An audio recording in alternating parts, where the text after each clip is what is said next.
beyond the Shedeur-Sanders hovering over round one, what's your big takeaway heading into the start of the draft? I think just linemen, right? That's what we're going to see. Offense and defensive linemen. I believe I had, in my mock draft, I had 8 first-round offensive linemen. I had 10 defensive linemen going in the draft. I think that to me is going to be one of the interesting things. And if we start to see a run, do we see some trading get done, right? Teams that might have been sitting in the early 20s going, wait, I'm going to sit here and wait for one of these linemen to fall to me, and all of a sudden there's a run in the teens, and they start to go, uh-oh, wait, there's a drop-off here between these guys and the next group of guys. Do we need to trade up and make a move here? That to me is going to be one of the interesting things I watch. I do think because it's a copycat league, the Eagles, the Lions, the Ravens, even the Chiefs, they're based on big teams, big people up front, and the league's a copycat league. And right now everybody's trying to do kind of what the Eagles have done, and I think we're going to see that tonight in the first round. Hey, teams, don't go out and get a bunch of guys that can run the tush-push. They're getting rid of it next month. Yes, maybe they'll change their tune. If enough teams get offensive linemen that they say, hey, we can run the tush-push with these guys, never mind.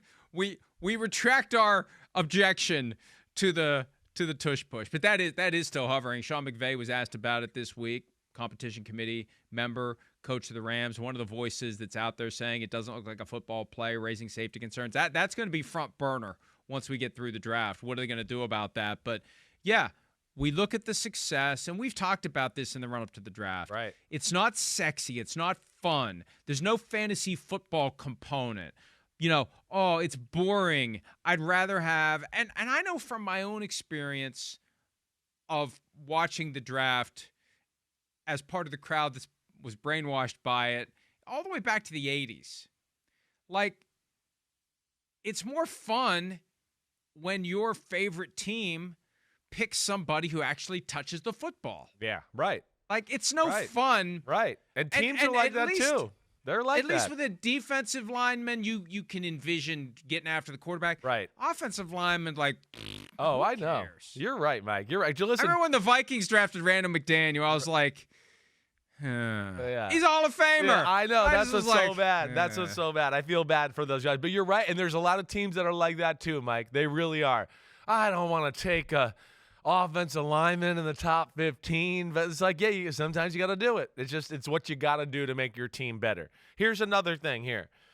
It feels like everybody in the draft is looking to trade down, right? We hit on this a little yesterday. Everybody. There's not going to be anybody left in round one. No, and that's why, I mean, I think the only two teams there that have a legitimate chance of trading down are the Giants and the Browns, because people might trade up for Abdul Carter or Travis Hunter, right? But everybody else, from what I get a sense of from people I talk to in the league, there's just no perfect player this year. That's the other thing too.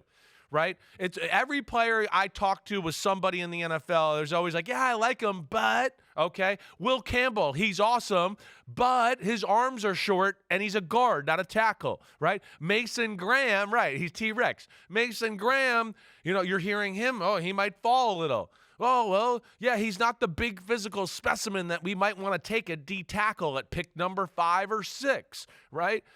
Membu, maybe the best pass-protecting O-lineman in the draft from Missouri. Oh, but he's not very good in the run game. So it's like there's a ton of that in the draft here this year too.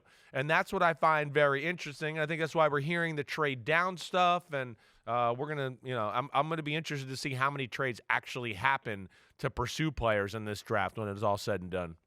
By the way, as I was doing this, I was reminded that, today I defied closest and the cleanest, and I grabbed the PFT prototype hoodie because the merch store is open. Cha-ching. You want this, you can go get it. And there's like 5 or 6 other things. The link's at PFT. How much is it? Go get it. This is $40. $40? Damn, $40. Damn. Hey, I don't set the prices. You just got that cheap Florida rock shit in the back of your. You don't need $40 for sweatshirt. You think I'm getting all $40 for it? You know what my involvement in it was?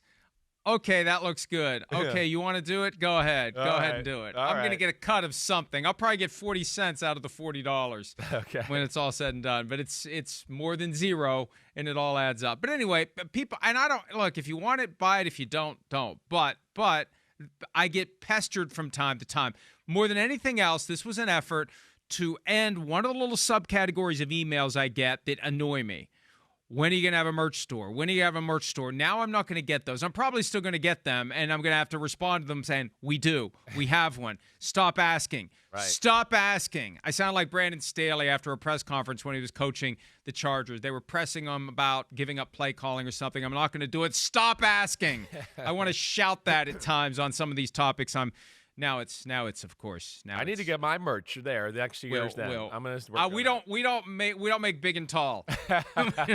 You're funny. The next one I want to have end is, have you heard anything about whether or not you're going to be on Sky beyond May 2nd? Those still come in every day. Right.